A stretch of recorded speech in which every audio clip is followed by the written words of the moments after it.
محترم سامعین کرام، السلام علیکم ورحمۃ اللہ تعالی وبرکاتہ۔ الصلاۃ والسلام علیک یا رسول اللہ وعلی آلک واصحابک سیدی یا رسول اللہ صلی اللہ تعالی علیہ وسلم۔ سائل نے سوال کیا ہے کہ حضرت سحری کا وقت ختم ہونے کے بعد اذان کچھ دیر میں ہوتی ہے، لہٰذا اس دوران اگر کھایا پیا تو کیا روزہ ہوگا یا نہیں؟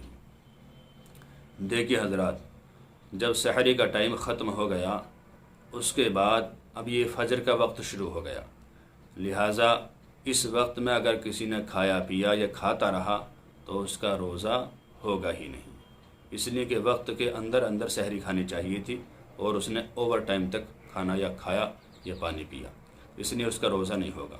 اب کچھ لوگ یہ اعتراض کرتے ہیں کہ ہم نے سنا ہے کہ یہ 6 منٹ جو ہوتے ہیں سحری ختم ہونے کے بعد اذان تک، یہ سحری کا وقت ہوتا ہے، احتیاطاً پہلے ختم کر دی جاتی ہے۔ نہیں، دیکھیے ایسا ہے، کوئی بھی اذان آپ لے لیں، چاہے وہ فجر کی ہو، ظہر کی ہو، عصر ہو، مغرب ہو، عشاء ہو، کسی بھی اذان کو وقت ہوتے ہی ایک دم نہیں پڑھا جاتا، بلکہ کچھ دیر انتظار کیا جاتا ہے۔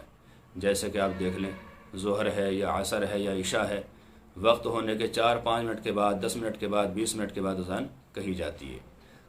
اسی طرح فجر کی اذان سحری ختم ہونے کے بعد 6 منٹ کے بعد کہی جاتی ہے۔ احتیاطاً یہ وقت تھوڑا سا نکالا جاتا ہے کہ فجر کا وقت بالکل مکمل طریقے پر شروع ہو جائے، پھر اذان پڑھی جاتی ہے۔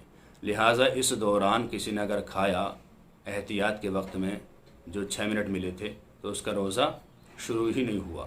لہٰذا ہمیں چاہیے کہ ختم سحری سے پہلے جو بھی کھانا پینا ہو اسے کریں، اور اعلان ہوتے ہی ختم سحری کا کھانا پینا بالکل بند کر دیں۔ اس طرح سے ہمارا روزہ بالکل درست ہو جائے گا۔ اللہ تعالیٰ سے دعا ہے کہ اللہ تعالیٰ ہمیں صحیح مسائل شرعیہ سیکھتے رہنے کی توفیق عطا فرمائے۔ السلام علیکم ورحمۃ اللہ، واللہ تعالیٰ عالم بالصواب۔